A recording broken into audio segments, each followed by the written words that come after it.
Welcome to Dodgers Dogs. As part of the Dodgers Daily Network, Casey Porter here, as you see on the screen, joined by Coach Barikoff. And Coach, wow, what a night it was in the system last night. BobbyMiller made his return back to the mound in Oklahoma City. Got to see that. Got a lot of good video of that from behind home plate. KyleHurt made his debut back in Oklahoma City as well. You had Dalton rushing. Have a really good night last night. You had a grand slam from Logan Wagner. And what was really cool about that, of course, that was in Rancho, which is a suburb of the L.A. area. And what was really cool about that, it was like 2 minutes before you hit that grand slam, TeoscarHernandez had gotten the base hit to give the Dodgers the lead in the 11th inning. So it was like, for California people, it was like Nirvana there all in about 5 minutes. It's awesome. Yeah, I mean, what a couple of days for Dodger fans, right? I mean, you got the Yankees series, BobbyMiller threw, crazy doubleheader in OKC, Outman's hitting. So, yeah, it's been pretty cool to be Dodger fans here lately. It has. And, you know, one of the things that, of course, we all feel like the Dodgers are going to win the NL West by quite a bit, but one of the things that we kind of look for in this club, is it the best club in the major leagues? That's kind of what you're left with as a Dodgers fan, right? As far as you try to build stories and you know, just kind of games with inside the games. And so I thought last night checked a lot of boxes. I know YoshinobuYamamoto had a lot of experience as far as, you know, in his leagues before and then in the World Baseball Classic. And so, yeah, the Dodgers knew exactly what he was, but he had never pitched against the Yankees in the Bronx in that type of scenario. So you check that box off, although I don't think anybody's surprised at how well he did.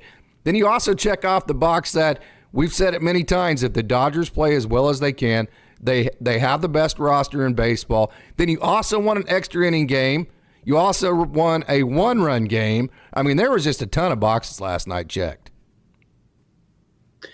Yeah, it was good to see. It was good to see the Dodgers figure it out, not hitting the ball. I mean, that's been the thing. We get guys on and we don't drive guys in with runners in scoring position here of late, and it was nice to see them do that on the road in the 11th inning, big time, and then the pitching came through, and it was interesting watching last night, like all the former Dodger pitchers that went against us, Ferguson, Santana, Victor Gonzalez. I mean, it was good to see those guys have some success also, because I'm always a fan of guys, even though they leave us, I still want them to do well. But it was great getting that win on the road, and man, against the Yankees, best team in baseball record-wise, we proved something last night, I think.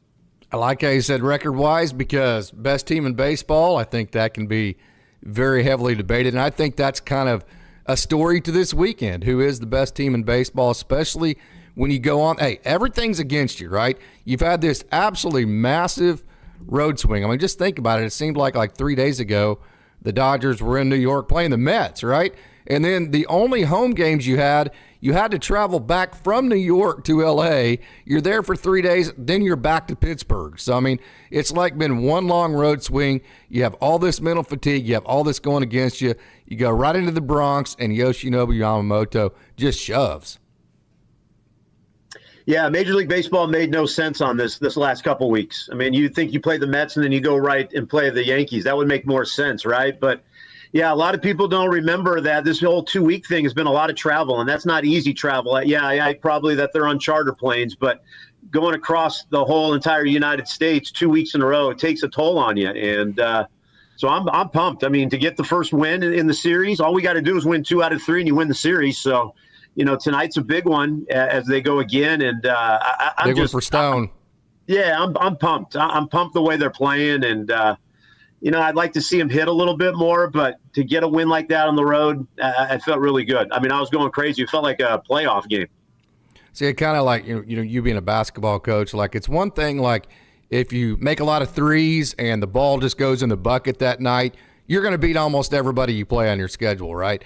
But how do you play whenever maybe you're not shooting the ball well, or maybe you turn the ball over too much, or those kinds of things? Can you win the games to where you're not necessarily doing everything perfectly? And then can you win those type of games against the best competition in baseball? That's what the Dodgers did last night. It's not like they went in there, they got hot, everything went perfect, and they just kicked the Yankees' ass. I mean, that wasn't the case. They grinded it, and they just had to figure out a way to beat the Yankees.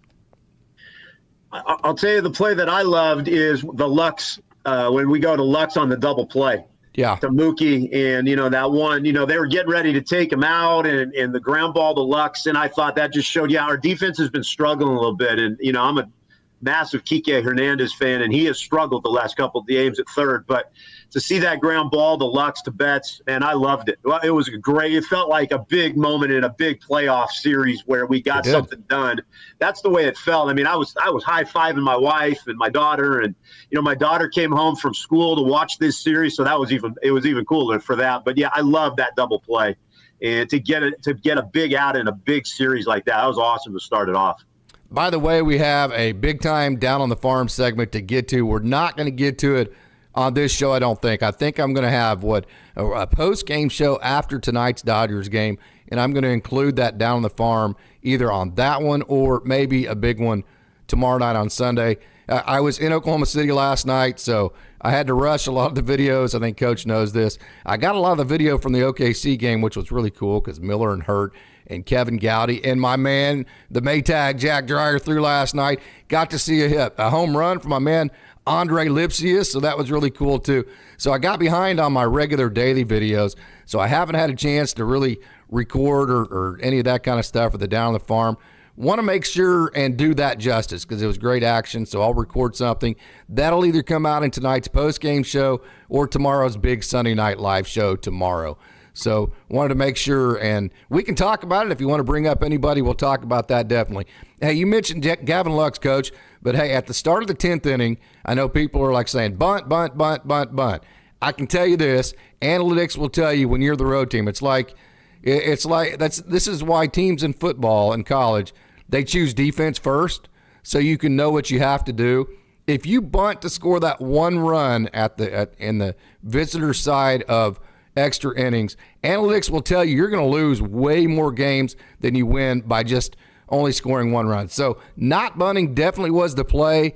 The disappointing part of it was the approach by Lux. You have a runner at second base and Andy Pages. All you got to do is hit a ground ball to second base, right? Just turn on one. And he strikes out on a fastball on the inner half, which is exactly where he should have been looking. So it was the right play not to bunt. Terrible approach by Lux. No execution. Yeah, and I'll say this. That umpire last night was so inconsistent. So the only thing I can think Lux thought was that might have been a ball, but you're right. I mean, that was a perfect placement for Lux to turn, move the runner over, and it was disappointing because, there's a lot of these Dodger fans that want that bunt, but you're right. The analytics say that's not a solid play. Maybe 15 years ago that was, move the guy over. But, yeah, I wanted to see Lux just make the simple play. Just hit it to the right side, move the guy over, and then we move on. But disappointing. Lux has been hitting the ball well lately with runners in scoring position. That was definitely a missed opportunity by Gavin right there. You have to understand too, when I say that, I've had a chance to communicate with Gavin. I was on the grounds crew in 2019 when he had his unbelievable streak there with Oklahoma City. Got a chance to talk to him many different times. I was 3 feet from him when the Dodgers came and hauled him off to L.A. for the first time in 2019. I literally got to see the expression on his face. I love Gavin Lux. So when I say that, I'm not trying to throw shade on him. What I'm actually trying to say is I'm super disappointed in the young man because I know he's capable of doing so much better as far as the approach goes. And really, he just should have hit a ground ball to second base or done something because, hey, for him to be in the lineup, we're not asking him to hit 300. We're asking him to do those kinds of things. Just execute, hit behind runners, get on base, score some runs. And so it's kind of disappointing when he doesn't do stuff like that, right? Yeah, and especially how well he's playing second base. I mean, he's really playing second base well. It's right. You're hitting at the bottom of the lineup. Just do the simple things, Lux. Just the simple things, and everybody's going to be happy. Yeah, no. Hey, we have a great crowd logging in, Coach. This was kind of last minute, and hey, I've always said that the Dodgers Dogs, as part of the Dodgers Daily Network, has the best baseball crowd out there. A great crowd logging in. Good morning, Daniel Berry Sportsite. Good highlights. Good morning, Marv Larson's. Marv says if the Dodgers were to make a trade offer for Luis Robert before the trade deadline, what players in the minors could be included in the trade package? I think the first guy you put on the headliner is Josue De Paula because I think He is very, very attractive to other teams right now. And he's a guy that the Dodgers have. They have enough outfield talent. Plus, you have Andy Pages. You still have James Outman. Damon Keith made his way back last night. You still have Ryan Ward, who alongside Andre Lipsius, is leading the PCL in home runs with 16 home runs. And he's hitting almost 300. So the Dodgers have plenty of outfielders. Plus, KendallGeorge last night. My God, the show he put on for Rancho. We'll talk about that here in a minute. And then Zaire Hope has been injured. There is a lot of Chris Newell, who also leads the world in home runs down there at Great Lakes. So you have a ton of outfield talent. Kyle Nevin could play the outfield as well. I think that's a position that you could definitely cover, and that's somebody that's a headliner enough to go get somebody like a Luis Robert. That would be the first name I would come up with. Yeah, that's an interesting trade. I see a lot of stuff on social media about that. I'm going to counter with you and say, instead of him, would you go with Bo Bichette if that guy became available? Is that a name? No doubt about that. Absolutely. It would be interesting, the difference in trade packages. I wouldn't disagree. We had a show on Bo Bichette in the offseason, and I've communicated with D-Mac of Dodgers Nation, who I say this all the time, is the best Dodgers content creator out there. Absolutely, no doubt about it. He asked me about it, and I said, if you have a chance to go get Bo Bichette, you do it. Whatever it takes to do it. If the Blue Jays are willing to play ball with the Dodgers in that scenario, go get him. So no doubt about that. Yeah. I don't know. I just keep seeing that name brought up, and, it's an interesting idea. Could you imagine if you had Bo Bichette in the Dodger lineup? But you're going to have to give up some good pieces for that, which the Dodgers have, and they've been very smart about who they've given up to other teams. But it's an interesting idea, the two names that you threw out, or with Roberts and Bichette. Those would be an interesting trade. Yeah, but I still think we need pitching. Of course, you know that I cover the prospects very heavily. So do you, Coach. You sit in the Oklahoma City press box and work for the Oklahoma City Baseball Club. So you get a chance to see all these guys as well. I always say, hey, prospects are like money, man. The Dodgers, Tom Kunis isn't going away. Jonah Rosenthal's not going away. Jack Murphy's not going away. The Incredible Instructions not going anywhere, okay? The Dodgers will replenish their farm system immediately, no matter how many prospects or which prospects they give up. So if you have a chance to win a World Series with the player that you go get, it is an absolute no-brainer, and that's coming from a guy who is very attached to most of these prospects, right? Yeah, you really are. You do a great job of covering all of them. I'm going to throw another name that I think that could be put to Drew Avens. I don't think he'll ever play for the Dodgers. He's a very good player. He's another guy. I could see them packaging him in there because he could go play right away.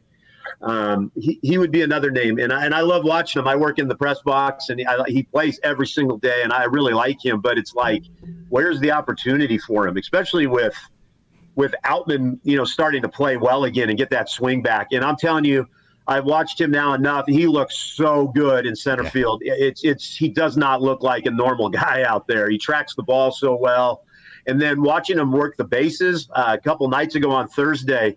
He just runs differently than the guys in the minor leagues right now. And you can tell that he's starting to get his feel back for the game. So that I'm excited to see Outman when he gets the call back. And but it'll be interesting to see what the Dodgers do. You could always throw the other argument out there that we need pitching. And with our staff being hurt, do we go be at pitching and let some of those bigger names go and go get some arms?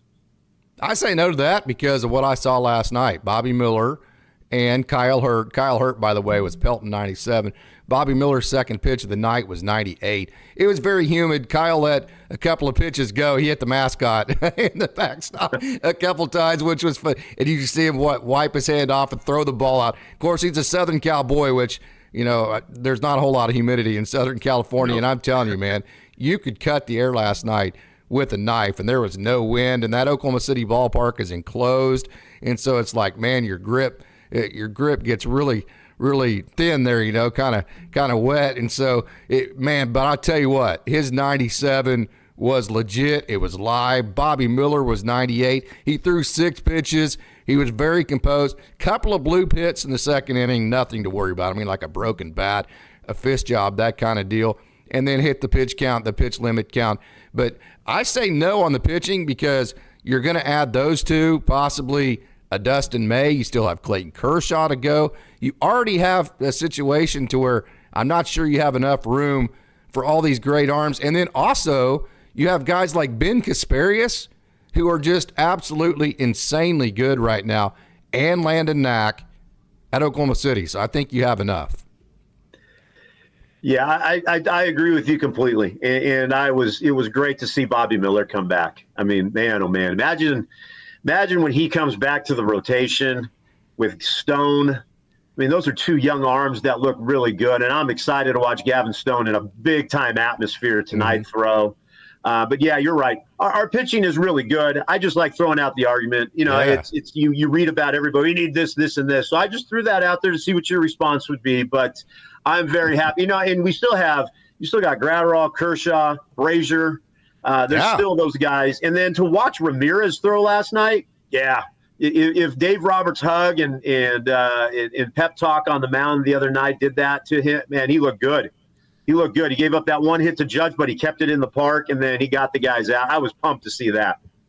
Absolutely. Let's get back to our crowd today, Coach. We have a wonderful, this is just a great crowd logging in on last minute notice. I cannot thank you guys enough for tuning in to Dodgers Dogs as part of the Dodgers Daily Network. You guys are the best. This is super fun. Hey, good morning, Nando 390, Pages or Outman. Which one do you keep? Coach, do you want to tackle that one? Repeat the question. Keep Outman Pages or Outman? If you could only keep one, you had to trade the other. Which one do you keep? Well, I think I've gone on record since we got Pages. I'm all in on Pages. I think he looks like a bona fide major league superstar.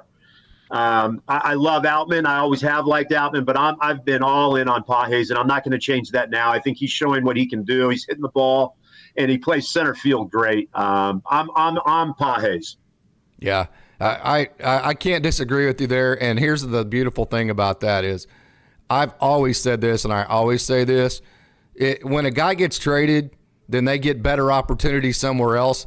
That is a win-win for everybody. The Dodgers get what they need. The player that the Dodgers are sending out, they get what they need, which is an opportunity to be an everyday player in the major leagues. So whether it's Outman or Pages, I would probably say that Andy Pages fits what the Dodgers need as far as a right-handed slugging type guy with a huge arm at this point. So I would say that I'm not going to say that one is better than the other, but I will say that I think Andy Pages fits a need in this Dodgers system maybe more than a James Outman would. And I think a James Outman could go to another club and be a complete superstar and do everything else that another club really needs. So I'm with you on that, Coach.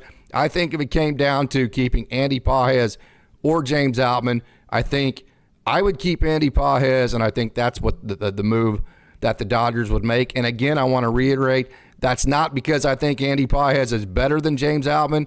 I just think it's circumstances.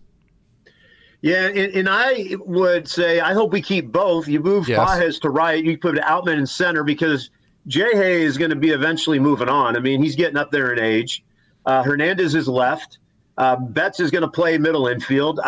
So if we could keep both, it'd be great. And then imagine those two right and center. That's very good defensively with two great arms, and Outman is very good center fielder. So I would say let's keep both. Let's not get rid of either of the two. Yeah, and if you sign Tio, I think Tio is going to want a 3-year deal so he can get to that pension after this year, which is why I thought he was going to want a 4-year deal coming in. I was shocked when he took the 1-year deal. So what he did is he tried to use the Dodgers and get a World Series and then get that bag. A lot of veterans we see do that. But I do think he's going to be thinking long term. So he's going to be very expensive. His situation would not be one that would be on brand for the Dodgers to keep after this season because of the age versus the regression versus the years that we want. But that'd be cool to have TeoscarHernandez in left, James Outman in center, and Andy Pages in right. That'd be a pretty darn good outfield for the next 3 or 4 years, wouldn't it? Yeah, and listening to the Dodgers broadcast last night, Tio seemed super excited to be a Dodger. Like, just listening to what they were saying, Joe and Oral, that he's like loving it. Like, it's everything he wanted to be in the big stage. So I could see them trying to make it work to keep him for a couple more years. I really like him. He's got to be one of my favorite players now of the Dodgers. And then the hit he got last night and the emotion he showed on second after the hit, totally bought in on this whole Dodger thing, which makes me really happy. That was the first thing that Austin and I mentioned whenever the Dodgers went and got him, was that he's going to be a fan favorite because the way that he's loosey-goosey, the way that he has fun, his positive vibes. You know, the Dodgers, this culture, they love the positive vibes, right? He was going to fit right in. That was the first thing that was going to happen. And then he's been clutch. He's been really, I know there's a lot of swing and miss. There's dry periods and all that. But when you throw everything in the oven and let it bake for TeoscarHernandez, he's been, I think, everything the Dodgers fans could have wanted and more. Hey, let's get back to our crowd. Craig Osterberg, good morning, good afternoon, wherever you may be. Probably good morning on the West Coast to Craig there. Yeah, player, thank you so much for joining. Awesome game last night. Hoping for a sweep. I'm just hoping that the Dodgers play well tonight and Gavin Stone pitches well, right? Yeah, I'm pumped to see Gavin. I mean, he's really looks comfortable. Sweep would be great, man. I can't stand the Yankees, so I mean, a sweep would be great. So, but I'll take 2 out of 3. Let's go 2 out of 3 and win the series. Yeah, let's win tonight and go 2 out of 2, and then let's think about that, right? There you go. That's kind of the coaches coming out of us on that, right? Daniel Berry Sports Highlight, Dodgers, I think, will sweep. Craig Osterberg watching the game from London between Mets and Phillies. Daniel Berry Sports Highlight, 1-0 Mets. Craig Osterberg, best record. Sammy Boy Smith, best record and best team are two totally different things, 1,000%. That is a great point to make there, Sammy Boy Smith. This is another example of just how stud the lobby is here at Dodgers Dogs. Best record, just kind of like best batting average. I mean, a guy might have a lower exit velo and be a lot luckier, just be swinging a magic wand. I mean, you could have some things go your way and have a better record, but definitely not be the best team, right?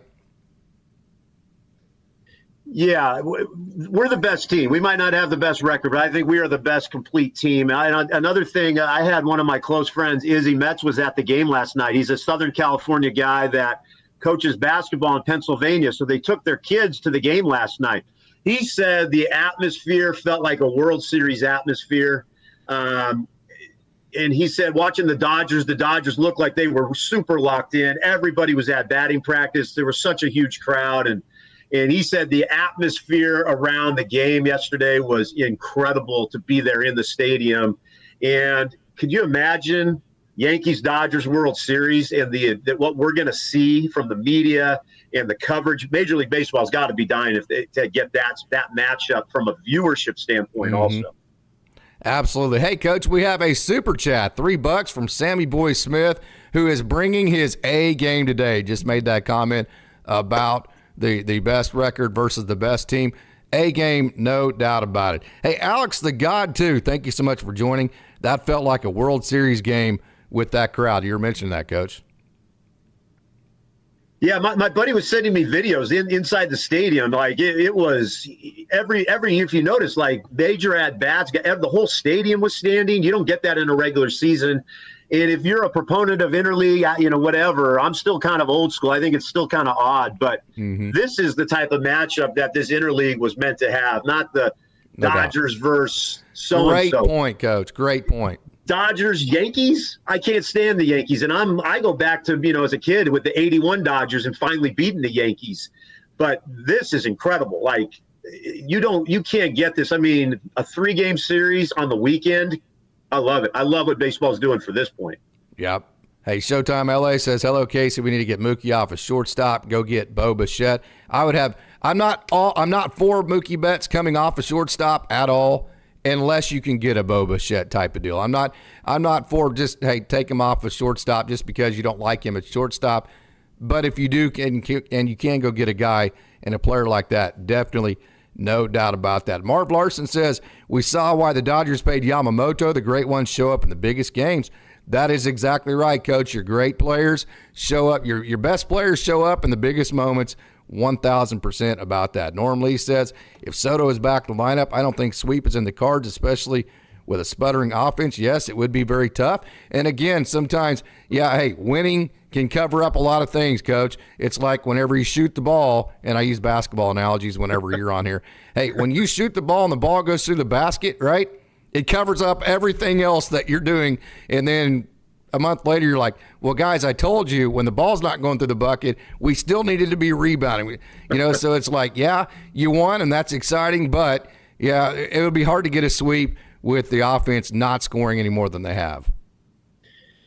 Yeah, I think that's been the biggest thing is just the inconsistency. I mean, you have one game where we don't hit at all, and then they put up 12 runs, and then the next game we don't hit. 4 shutouts, man. 4 shutouts. What's up with that? Yeah, so I'm with the frustration on that. But last night we showed why we paid all that money for our pitcher, right? I mean, he's a big-time guy, and I was more curious to see how he's going to show up in a big-time game. He's pitched in the Baseball World Classic. High school baseball over there is incredibly way different than it is here in the States. So he's pitched in big moments before, but last night was like, all right, let's see what this guy is all about. Yeah, I agree with you there, Coach. Totally agree. And it was like last night he showed this is why we got this guy. I envisioned in October needing to win a game 4. This dude comes in. Like, that's what I was looking for last night, and it answered all my questions. I mean, his velocity was up. I mean, he threw 20 pitches, 97 plus, 98. He's only thrown, X amount before that? Mm-hmm. He was dialed in, locked in. I was pumped. Absolutely. And his fastball was a centerpiece last night, Coach. I've said this many different times. You can go back to any show after any one of Yoshinobu Yamamoto starts. I've said it every single time. The magic number for him is the fastball to be in the zone 60%, right at 60%. Last night, his fastball, his four-seam was in the zone 61%. Now, why is that? So why don't you want 80%, right? Well, 80% probably means that he's center cutting too many pitches that can be hit, right? 60% means you're throwing enough strikes to be effective, but not so many that you're actually center cutting pitches to hit. So that means you're using the periphery, okay? You're hitting the edges, and you're doing it effectively enough to make your fastball the centerpiece. So between the 61% fastballs throwing for strikes, it didn't get ambushed, and that splitter, and then the slider, he was a little bit less heavy on the curveball last night, which I like because I think his curveball, yes, it's a great pitch, but I think that's the pitch he makes the most amount of mistakes with that are the most hittable, home run hittable, right? So I like the fact that and the Yankees hit home runs. So you minimize the curveball, which is his mistake pitch. You throw 61% fastballs for strikes. You have a really nice slider and a devastating splitter that, by the way, the splitter was only in the zone 35%, but he got I think it was 8 different chase and whiffs, meaning he made it look like a strike. It went out of the zone, and the Yankees chased it. So he did a perfect job with the splitter, perfect job with the fastball. Slider was a great pitch. Great job staying away from the curveball that he could have made a mistake with to give up a home run. Yeah, and that's why I'm not a professional. When I always see these people wanting to talk about Dave Roberts and all this stuff, I was last night as a fan going, man, he's got to throw that curve a little bit more, keep him off balance. But he didn't need it last night. He was hitting every point. Every pitch was just spot on by him last night. And I think even the umpire squeezed him on some stuff after looking at the umpire scorecard a little bit. But you were right. Everything you said, I mean, he looked so good. And I've watched every one of his outings. And last night it looked like this was the dude that we were waiting for. And he showed up in the biggest stage and just was locked in. So kind of what it does for me is okay, we think we know that Yoshinobu Yamamoto's this stud, right? But now that he's shown it, even if he struggles 3 or 4 times in July, I'm going to be to hell with it, right? I mean, it makes me relax in that aspect, right? Yeah, and I'm the same way. It's we know what he can do now. It's you're going to have those outings where you're not Chris. I mean, Glasnow showed that. You have those outings. Kershaw shows that every now and then when he's healthy. But we know what he can do now, and I'm not looking right now at June. I'm looking at what it's going to be like in September and October, Correct. And we get into the do or die moments where we sometimes, as Dodger fans, it's we haven't come through. We haven't had that big outing. He looks like Bueller does when big game Bueller. That's what it looked like. And I was so excited when that game ended. I was like, man, oh man, we got a bona fide ace. Dude. Or 4. Yeah, right. Yeah. Man, that slider he threw to Giancarlo, after Judge had gotten the double. I was like, hell yeah, let's go, baby, right? That was just momentum right there, wasn't it? Yeah.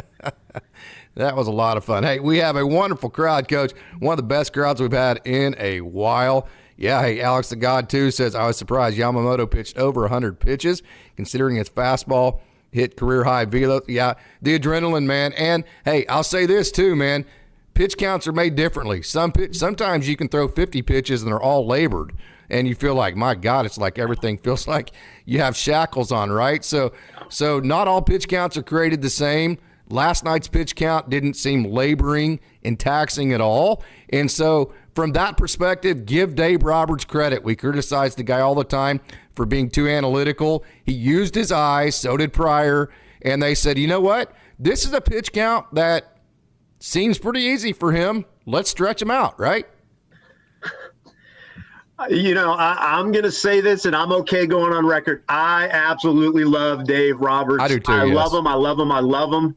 And it drives me nuts but fans have their opinions and they're allowed to. But last night, I was saying, leave him in. Yes. And part of me was like, let's let these Dodger fans know that we know what we're doing, Dave.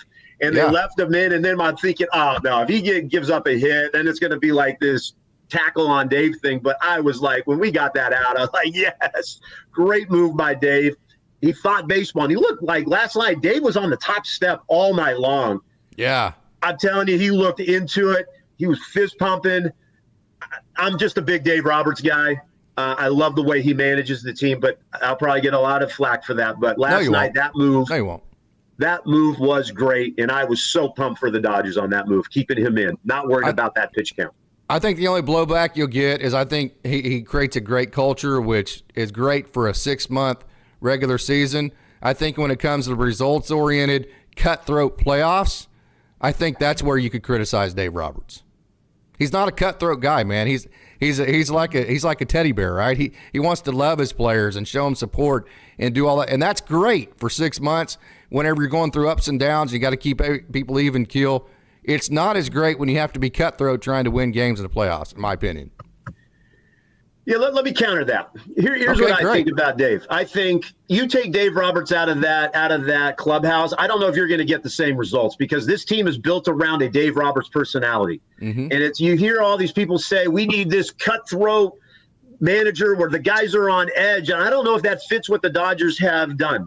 I don't know if that fits that clubhouse. And I think Dave Roberts is the perfect fit. Now, the playoffs, I can't argue that. He's won a World Series. He's got one of the highest winning percentages in baseball history, probably, correct?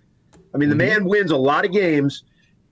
Playoff time, I don't know how to quite make that equation work for the playoffs. But I'll tell you, I have talked to a former Dodger player 2 years ago in a dugout at Oklahoma City University. I won't tell you the name, but he says every player to a man loves that manager a ton. So when I see people say we got to move on and get another manager, I think that clubhouse would not make it with another manager. That's just my personal opinion. That's just me, though. Yeah, I would totally agree that, and I don't have to give an opinion. I can tell you point blank that I've talked to. I mean, just point blank talked to, not necessarily about it, and not necessarily ask questions about it, but have heard and talked to guys who have volunteered how much they do love Dave Roberts. So you are absolutely spot on right there. Hey, by the way, Chris Taylor is going to be a free agent in 2027. Gavin Lux still has minor league options, so I think his contract to another team would be pretty attractive from that aspect. I do not think any other team would take Chris Taylor in a trade. There's just too much money owed. He doesn't have minor league options, and so from those aspects, I just don't think that he is a trade option piece for the Dodgers. Okay, Bryce M., thank you so much for joining. Don't sleep on the Phillies, no doubt about it. They are a really, really, really good team. Going to get back up to some of them that we haven't hit yet, Coach. We have just a tremendous crowd, a very active lobby. You know what I really like about Dodgers fans, and this is opposite of a lot of fan bases. When the Dodgers lose, there's like no traffic. Like people don't even want to deal with. Usually when teams lose, there's negativity. That's like your highest numbers, right? Not with the Dodgers, man. Dodgers fans show up when things are better, which means they have a positive mindset towards their team. I really like that. Dodger fans are the best. I mean, is all the stuff they want to, like we say as Dodger fans, we just love our team. And I understand that. And you know, I sometimes read too much of the social media, but one thing I always take, Dodgers love the Dodgers. Dodger fans love our guys. And it's great to have the arguments or the debates back and forth if this works or that works. But I love Dodger fans. We show up. We're on the road all the time. I mean, there's a ton of Dodger fans in New York in Yankee Stadium. I mean, when you see that, going back to the Philly comment, the thing that scares me about the Phillies, they don't lose at home. Right. And if you're going to be in the playoffs, you're going to have to play them some games at home. So that's what's scary about the Phillies. And I don't think anybody's overlooking those guys. Those guys are on a mission, and they're going to be a very, very tough team to beat. We're bouncing around a little bit, but, hey, we're just hitting our lobby, and we're answering the questions that we do have. Showtime LA, thank you so much for joining. Showtime LA, Coach, absolute big-time Dodgers fans, big-time baseball comments, just absolutely unbelievable. Brings the A game every single time with the questions and comments as well. Has a question about Josue De Paula and Zaire Hope. Zaire Hope, I actually messaged Tim Rogers this morning, who is a big prospect cover for Dodgers 2080. If you have not checked out Tim's stuff, please do. Him and the guys over there just do a wonderful job. They have wonderful interviews with these young guys when they're coming right out of the complex, and these guys are ready to go, right? He gives great access. He's had some tremendous interview stories, that kind of deal. So check out Tim Rogers and Dodgers 2080. And then also Trinidad is the one that actually, from Dodgers 2080, is the one that actually translated my Tyrone Lorenzo interview, and he did such a wonderful job, Trinidad Loaiza, doing that. So definitely check out Dodgers 2080 with Tim Rogers and the boys over there. So I say that all to say I actually messaged Tim Rogers this morning about what's going on with Zaire Hope. Is there any information on him? And his comment was, nope. It was as short as that, right? And the Dodgers are pretty tight-lipped about injury situations, so we probably won't know anything on him until he's back, right? And then Josue De Paula just got moved up, I do believe, to Great Lakes. I heard that the other day. If it's not today, it's in the works. I know that Peyton Martin just got sent up to Great Lakes as well, which is super exciting. Josue De Paula on the field, he's been hitting a little bit better lately, but just simply hasn't had a great offensive year to this point. So, hey, we'll see how he does. It's warmer up there in the Midwest League right now, so that's going to be super exciting to see how he does there. So that's where we are on those two guys. And so as we read our comments here, Coach, hey, we have a great crowd. Deuce, good morning. If the goal is a happy clubhouse, Roberts is great. If the goal is to win a World Series, not so much. How do you counter Deuce? He's right. I mean, I for all of my arguing for Dave Roberts, the World Series is what it comes down to in professional sports, right? Winning. Dave wins a lot of games. I'm just going to say I don't know how to count. I'm not in the clubhouse during the World Series or during the playoffs. I don't know what decisions are being made. I trust Roberts as our manager. I trust him. He's going to get it done for us. I don't have any argument. I mean, Duke's probably right. I mean, I don't know. I don't know how to combat that. There's not a lot of results for us in the playoffs other than the World Series. So. Yeah. 1 out of 3, by the way, is Hall of Fame caliber. I know we have a comment that 1 out of 3 is not good enough. Just go look at Tommy Lasorda. I mean, how often did he win World Series? 1 out of every, 7 or 8 years? 81, 88, right? Yeah. I mean, so there you go. Okay. Hey, we have a comment. Hep C always brings a big-time A game here, Coach. Always kind of like, oh, wow, I got to think about this for a second. I love those type of comments. Hep C, rushing, Ferris, Peyton Martin, Jodal Perez, who, by the way, has been absolutely stroking, Emil Morales, who was the centerpiece to the international draft class last year, Miguel Vargas, all of that for Luis Robert Jr., Kopech, and Moncada. I am an absolute no on that. I'm not a prospect hugger. I want to see all these guys traded out to give the Dodgers the best chance to win a World Series. So trust me, I want to keep all these guys. But that trade scenario there, first of all, I ain't getting rid of Dalton Rushing for nothing. I love that guy, man. No on Rushing. I mean, that trade for me, no way. I mean, I'm going to go watch Rushing play next week, so I'm excited to watch him. Miguel Vargas, that's another interesting name. They're playing him in left. He's more of an infielder. They're forcing him into the outfield to try to find at-bats for him. I don't know what they're going to do with Miguel Vargas. That's an interesting piece right there that he threw out there. I don't see them trading Vargas just yet. I don't see them trading Dalton Rushing. I just do not. So I'm out of that trade. Yeah, Toronto says, and Chicago want Josue de Paula, Dalton Rushing, and Landon Knack. I would figure out a way not to put Dalton Rushing in that. Landon Knack, I love Landon Knack, but I think there could be a win-win scenario for him if he goes to like a Chicago or a Toronto and he gets to be in a rotation. Last thing, I've talked to Landon 3 different times now, and just on interviews, but every time I go, he's just super gracious. He always says, "Hi, Casey," that kind of deal, and he'll talk to me for like 10 seconds, right? And this guy's like, you've seen it. They're so busy. For them to take even 10 seconds out of their time is unbelievably gracious. So I love Landon Knack. He's a wonderful young man. He's a great pitcher. But if he went somewhere else and was I don't want to see him in Oklahoma City. That, like, looking at him walk into an Oklahoma City AAA dugout at this point, like, hurts my heart, right? It's like, damn, this guy needs to be pitching in the freaking big leagues right now, right? So if you traded Landon Knack and he was in a rotation somewhere else, I would love that. I wouldn't love it for the Dodgers, but I would love it for him. And I think the Dodgers would be getting a return that would make sense for them. Josue de Paula, I have 0 issues with. I think he's a guy you'd be selling high on right now, and he's a guy that the Dodgers could cover as far as having other outfield pieces that they could do with. I think Zaire Hope and KendallGeorge, both and Rancho, both are super exciting. KendallGeorge, by the way, unbelievable last night. He had a base hit to left. He beat out an infield base hit. He actually scored from second base on a ground ball to the shortstop to take the lead late in that game. So he's super exciting. But again, the Dalton Rushing deal is the one that I get caught up on. No, because I got to be careful saying this. I love Austin Barnes at what he does for us behind the plate as a catcher. I know he doesn't hit, but Dalton Rushing's the next guy up. I mean, Will Smith, by then it'll be a couple more years for Will Smith behind the plate. And in progression of that is Dalton Rushing would be the next guy up behind Will Smith. So I just don't see that. Diego Cartaya, I mean, that might be a name to throw out there. I mean, he's kind of stuck right there. Like, where are you going to put this guy?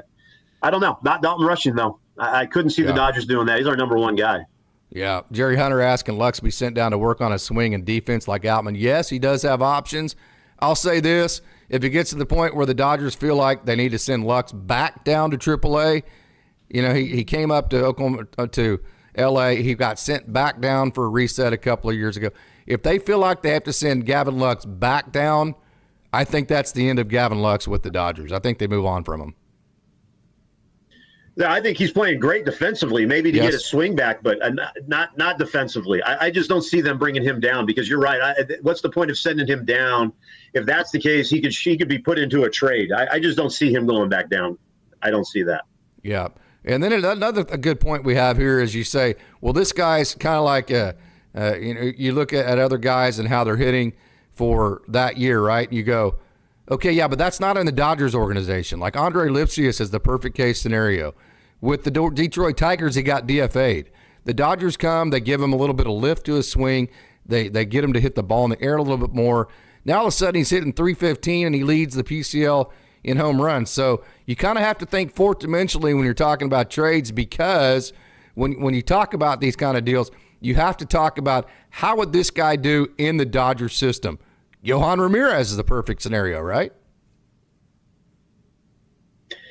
Yeah, and I think the Dodgers, I think it's for us as fans, we throw out these names, but do they actually fit with the clubhouse? Like, is that what they want to bring into the clubhouse? Yeah, right. It's a very tight-knit clubhouse. That's the whole argument with CT3. Everybody, we can't get rid of him. No one's going to take him in a trade with the money. You're not sending him down. But for me, he's great in the clubhouse. He's a big-time Dodger guy, and you get rid of CT3. I don't know what that says to the rest of the clubhouse. I don't know.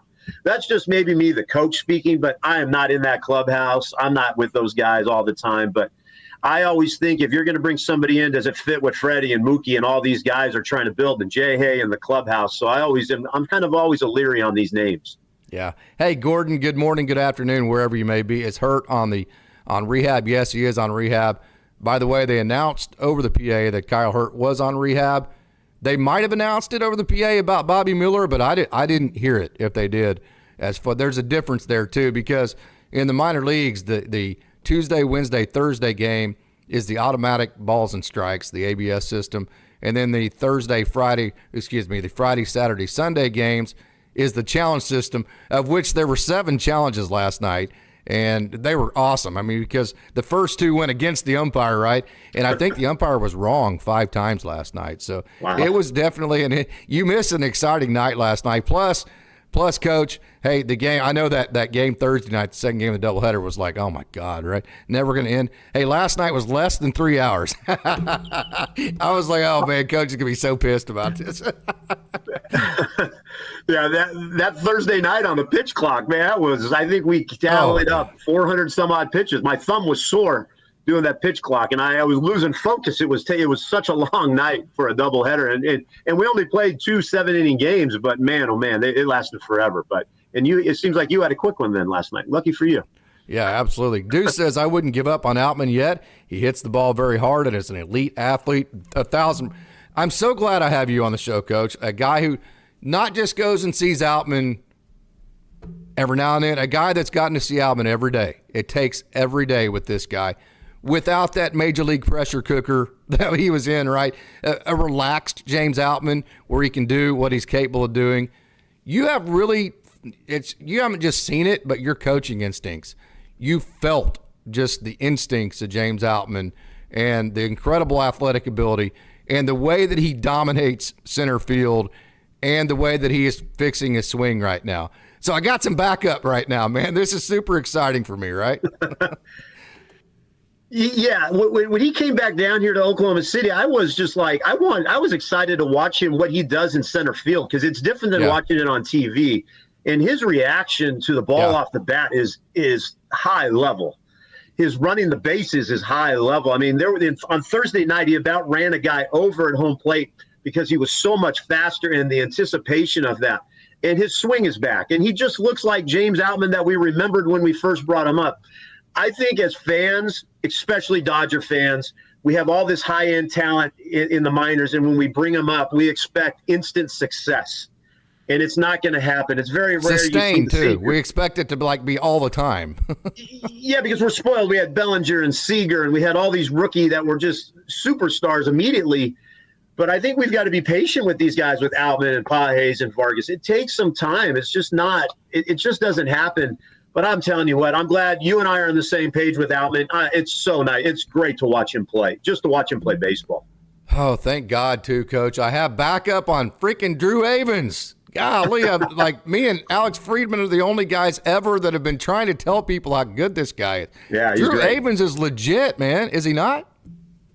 That's why I said he would be a great trade piece because he's a very good player. But you look at what we've got with the Dodgers, I just don't see him fitting in there. But that means he could go to any other team. He's a very good player. I love watching him. It's just like, dude, somebody's got to give him a chance. It's like he's not going to be a AAA player for, it's time. He would be a great trade piece. So tonight, are we going to see if Gavin Stone is ready for the big time? I know he is. Hey, he threw a no-hitter in college. He was the Friday night starter and the closer. These are the moments he's made for. So is this going to determine to you, good or bad, whether Gavin Stone is ready for the prime time, or is this just another game? I personally think it's just throwing fastballs today, Coach, by the way. I think it's just another game, and I think it's hard to say that because it's against the Yankees. But I like seeing Gavin throw this in June, getting this experience now for when the playoffs come, if he's still going to be in the rotation and still playing well at that time.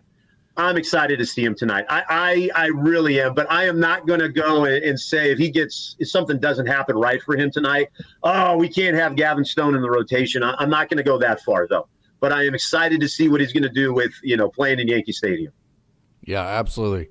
Pez Dispenser. Hey, that's a name I actually don't recognize in our lobby. Coach, we have just for a Saturday afternoon, of course, again, I always talk about Dodgers fans love it when the Dodgers win. That is so fantastic. And this is a huge weekend, so there's a lot of interest. But Pez Dispenser, thank you so much for joining. For someone hitting less than 100, CT3 looked like he was having a ball, giggling his arse off after T.O. won the game. I'm tired of watching Armin on the field at this point. Okay, so I love that about CT3. Some people may say, hey, you're struck. What is he supposed to do? Act all? I think that's the point that Pez Dispenser is making here.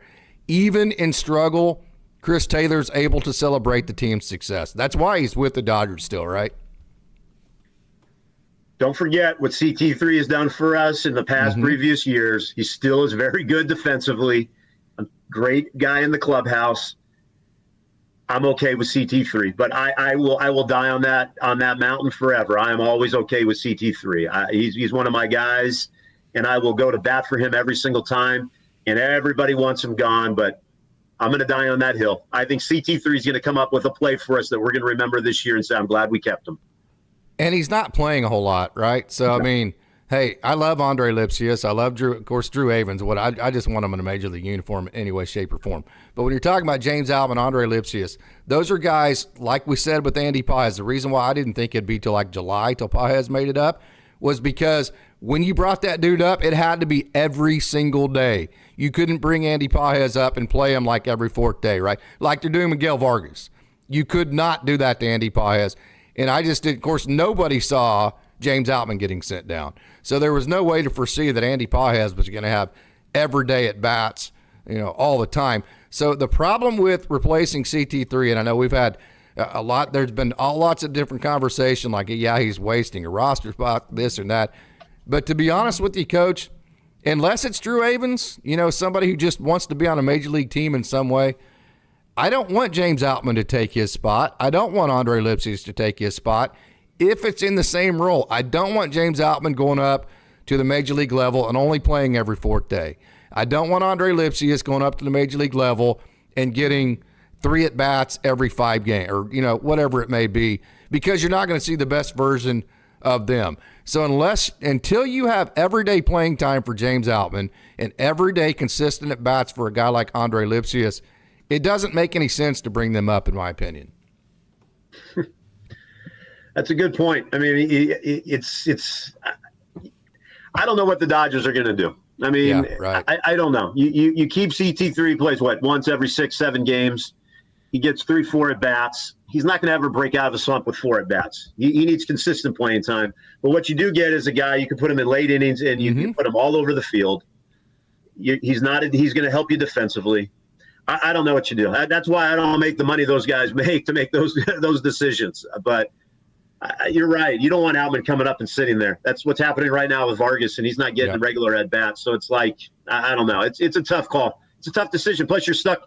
If you want to go down, you're stuck with CT3 because of his contract. And people are not going to put him in a trade right now. They're just not. Unless maybe the White Sox would. I mean, with their record, I don't know. That's a lot of money, though. Hey, we've talked about all the way since the offseason, Tanner Scott, big-time high-leverage lefty from the Marlins who are not having a good year. How are we going to feel if Tanner Scott goes to another team? I'll say this name, Luis Arias. Hey, the Padres beat us to the punch with him, and they have gotten worse since he's joined the club.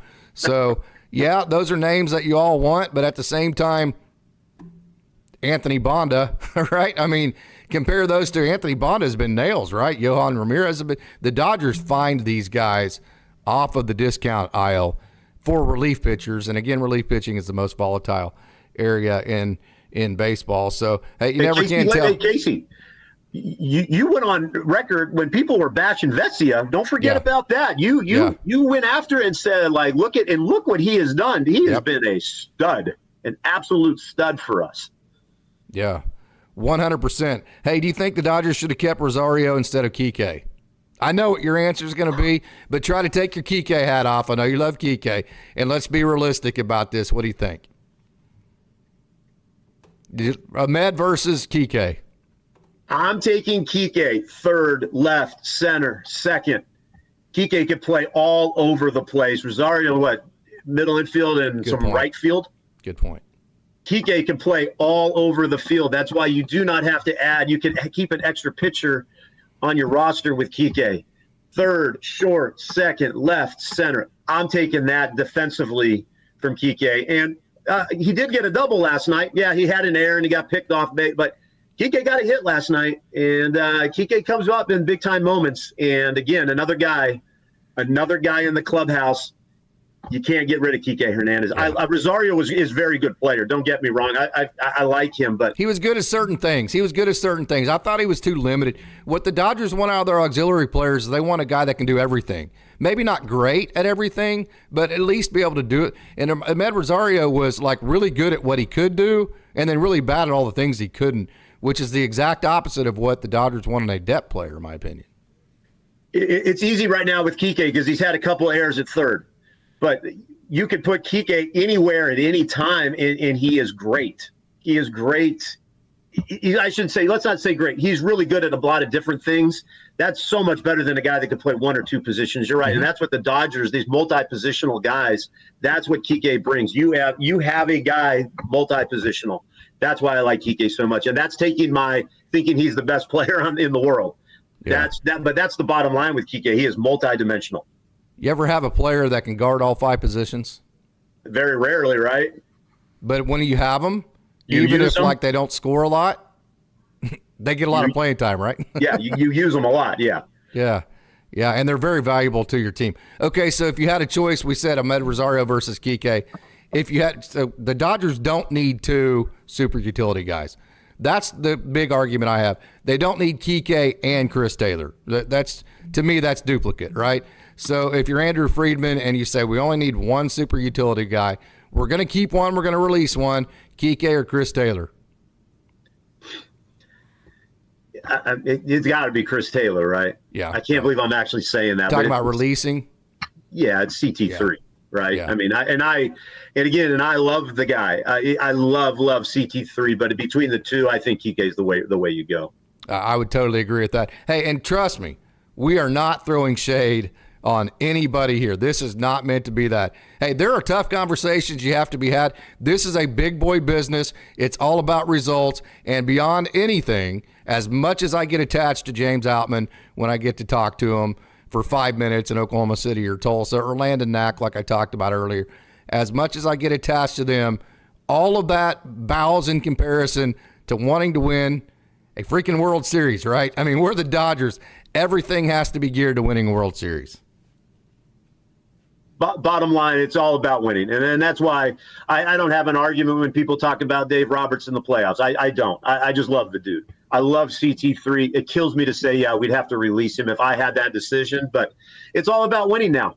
It's professional baseball. You're the Dodgers, Yankees, these type of teams. It is about results based on winning championships. And we need another World Series. Yeah, absolutely. Hey, we have a question, and I want to get to if you give me just a second here. We have a question on Alex Freeland and whether the shortstop for the AA Tulsa Drillers, who's just having just a tremendous year. Question is, could he move up to AAA? Yes, but the problem is Trey Sweeney's starting to hit right now, and Trey Sweeney, you've seen him, Coach.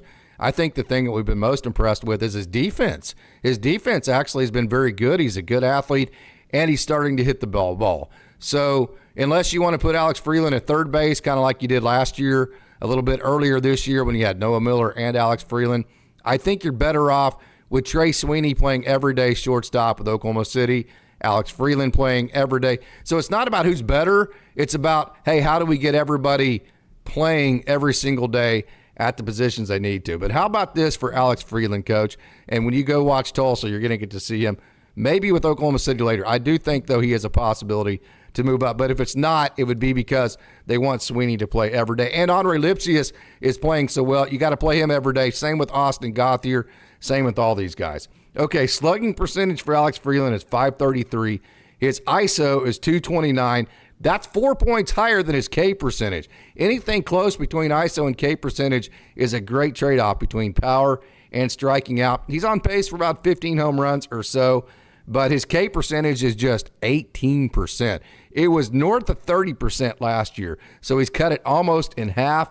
Okay, and that K percentage is only 4 points higher than his walk percentage. So he's walking almost as much as he's striking out. He's on pace for 15 home runs. His ISO is way higher than his K percentage, and his WRC plus in AA is 172. He's 72% better than league average, and at Great Lakes it was 210. He was 110% better than league average. at Great Lakes? So that's a great question, Hep C. I do think we'll probably see him at AAA this year, but it'll have to be after they sort out the playing time of the infielders. Yeah, I think all of those numbers, all of that, I think you hit the nail on the head. Is both guys need regular at bats, and I don't know what the point of moving a guy up one more system to not get those at bats, to take away from another guy getting at bats. I'm a big Sweeney fan. I like watching him in person. I like his approach. I like everything. I'm excited to go down and watch Tulsa play. I haven't really seen them other than on TV a few times, but I think regular at bats is more than sending a guy up to AAA or moving a guy. I think it's all about regular at bats, and that's what the point is of this. Yeah. In regular innings. Hey, Austin Brubaker. Austin, thank you so much for joining. Austin's seen both of them play a lot. He's seen Alex Freeland play a lot at Great Lakes. So how he would describe Alex Freeland as a shortstop is rock solid. Now, let's keep in mind that Alex Freeland stole over 30 bases last year. So you're talking about a guy that has plus athletic ability for a shortstop position, or for any position, but especially for a shortstop. So, yes, Austin says he's rock solid, but when you compare that with the fact that he has plus athletic ability, he could be way more than that in the future. Well, Austin, you trust because he knows that team really well and those guys really well. So that's interesting to hear. I did not know about the 30-plus stolen bases. That's actually very impressive in today's baseball. Mm-hmm. That's great. I mean, but can we go to another name? What do we do for our third baseman at Oklahoma City, Cody? I mean, Cody Hosey, yeah. I mean, it's like there's another name. It's like we're giving him this opportunity because I watched him play in Tulsa for a couple of years, and it's like it's good to see him with OKC. Any of those guys slide over, short and third? I don't know. It's good to have this problem, though, having two really good shortstops. And I'll tell you what, my favorite player in the whole entire system, Yohenry Vargas, the 6'4", or whatever he is, shortstop. That guy's a stud in the making. So, I mean, we're really good middle infield, aren't we? Yeah, absolutely. 100% we are. And the Dodgers, about 2 years ago, Tim Rogers did an article on it, and he really highlighted this. About 2 years ago, when we used to do the Dodgers Prospects podcast, he mentioned that the Dodgers made a really, really, really big push to add shortstops to the system. So when you look at the shortstops in the system right now, AAA, you have Trey Sweeney at AA, you have Alex Freeland at Great Lakes. You have the best defensive shortstop in the system, which would be Noah Miller. Then at Single A Rancho, you have Jordan Thompson, you have Wilman Diaz. Then you have Emil Morales, who is the international draft class, the crown jewel of that. You have Yoendry Vargas. So, and then you also have guys like a Taylor Young and Austin Gauthier, who their entire career played shortstop and could play shortstop anytime you needed them to. So the Dodgers made a concerted effort to build the depth at shortstop, and man, they have sure done that. Yeah, you mentioned a lot of really, really good names. And it's exciting as a fan to know that what we've got coming up in the system. And it's great with the MLB package. You know, you can watch these teams. You can watch them all the time. So it's fun to watch those guys. And and you're right. The guys we have back in the complex and the guys we've gotten in we've got some really good players. Now, we haven't even talked about this, and I can't even say his name, but how about this guy we're signing coming up from China, or not China, but the outfielder. The name escapes me right now, but I saw it posted on there, the 17-year-old that we're going to get ready to sign. Yeah, I can't remember the name either, and I'm honestly, as much as I cover prospects, until really they get to Rancho, I'm not real good with like the complex guys because, I mean, it's like herding cats at the complex. There's just so many names and so many guys get released and this and that. So I'm probably, as much as I cover prospects, I'm like the worst guy, honestly, to ask in the world. Tim Rogers would probably know all about him, and I know Bruce Kuntz he does a lot better job with the complex guys than I do. He just absolutely does a tremendous job with all of that. Then also Josh Thomas does a really knockdown, drag-out job. So probably Dodgers Digest would be your best option for all the complex guys, and usually a lot of times with the guys that haven't made it to Rancho yet. Hey, Coach, one last thing I want to talk about last night. Love this guy. Blake Trinan has absolute brass balls. I mean, that dude has balls. Man, how good is it to have him back? Oh, my God. I mean, that just come in and said, screw you. I love it, man. I mean, you could go Trinan, Hudson, Phillips, however you want to use those three. I mean, 7, 8, 9. Come on now. If those guys are on 7, 8, 9, and we have a lead or a one run, you got to feel good about that 7th, 8th, and 9th. And but Trinan, man, that ball is moving so much right now. That last pitch he threw to Stanton that went right, that sinker. Oh my God, that was a good pitch. Yeah, it's exciting to see these guys back healthy. And then you get Gratterall back. I mean, and Joe Kelly. I mean, we have some options coming up, but seeing Trinan back makes me really smile, man. He's a stud. You're right. Yeah. Hey, and another deal that was big last night, Coach. The Dodgers didn't score. Michael Grove goes out there. Hey, Mark Pryor is an absolute genius. Okay, so what you can't do is you can't give up the fly ball that advances the runner. You damn sure can't give up a home run, right? So what Michael Grove did is he pitched east and west. He threw the cutter, and then he threw the sinker. So he was turning the ball right, he was turning it left. So what he was trying to do, instead of trying to get swing and miss, which when you try to get swing and miss, that also means you might get a home run or a hard contact fly ball too. Yeah, you might get a strikeout, but the other result will be a hard hit ball, right? So what East and West does for you, it's not going to strike anybody out, but it's going to create weak contact, right? Which means that it's going to be harder for the Yankees to advance the runner. What a brilliant game plan that was, to pitch towards weak contact instead of the explosive strikeout hard contact type of north-south setup. And then Michael Grove delivered and executed. Trust me. Hey, I've talked to Michael several different times. I saw him as a true freshman at West Virginia at the Bricktown Ballpark during the Big 12 tournament. Shove against OU, which I really enjoyed. They're one of the reasons why I remembered him. But last year in the playoffs, when he got out of that inning unscathed, whenever he took the deep breath, and then last night, that was a big moment for Michael Grove. I was so excited to see him have major success, because there's a guy out there, Ray Lokar. He's on the Dodgers. It's on a Facebook, one of the fan pages. And anytime people have anything negative to say about Grove, Coach Lokar, Southern California guy, always shoots back his stats from the last 10 so games. Mm-hmm. Grove has been really, really good. He's an easy guy to pick on, but last night he came in, all the stuff you talked about, awesome. He just came in there and got it done. That's what I liked about him. You gave the technical side. I'm giving the fan coach basketball side. Dude was a stud in a big-time moment, and I was so excited to see that, because all of his fans have watched him progress through the system and have these struggles. Last night, big time, man. I was so fired up about it. I'm glad you mentioned Grove. Great job. Yeah. Hey, we have a comment here that Yundry looks like a young Tatis, untouchable. Okay, Ronald Acuna also was a plus athletic player. Okay, Pez Dispenser, it was sort of encouraging to see New York Yankees have a CT3 of their own with Trent. Okay, so we are winding this thing down, Coach. I had one last thought that I can't remember. Oh, that I know what it is. Hey, Kenny Chung is coming at us from Taiwan, and then Craig Osterberg, I think earlier, said that he's in London, and then we also have people from Japan that check in. I know Michael is from Thailand that he checks in from as well. So we have an international audience that's watching our show tonight, Coach. Pretty cool, huh? Cool, and I love the fact that somebody brought up my dude Vargas. The second we got him, I told my brother, buy all the cards you can. Hey, only on Dodgers Daily, baby. Best crowd out there.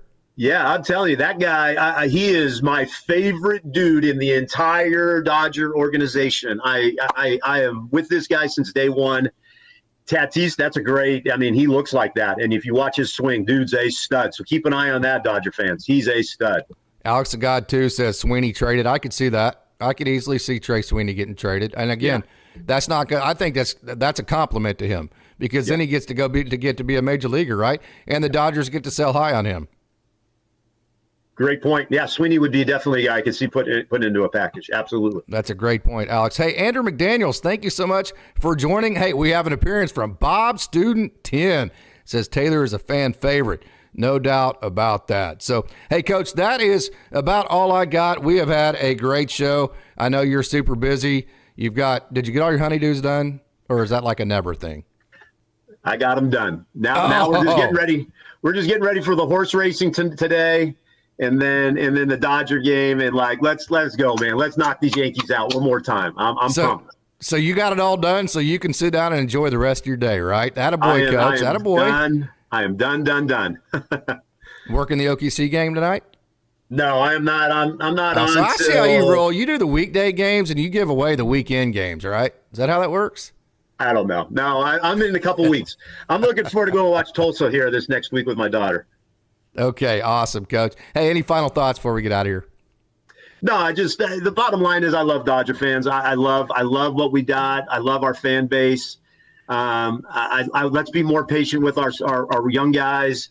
But man, forget all that. Let's just go beat the Yankees, the dreaded Yankees. Let's knock them out. I can't stand them. Other than the Giants, it's the Yankees. Let's get them.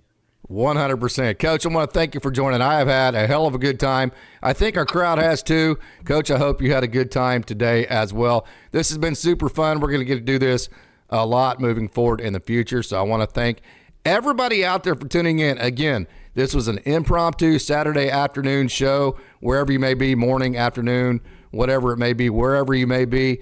And hey, the fans showed up in droves. We had a great conversation today. It was a heck of a lot of fun. So again, I'd like to say it one more time. We have the best crowd here at Dodgers Dogs as part of the Dodgers Daily Network. Can't thank you guys enough. One last reminder, if you haven't done it, hit that like button and leave a comment, not just in the chat, but a regular comment. That way it hits that algorithm for YouTube. Share this video out so everybody else can see it as well. And then if you're not a subscriber, definitely hit that subscribe button. So until next time, I would like to thank everybody for tuning in and say, go Dodgers, beat the Yankees. Let's go.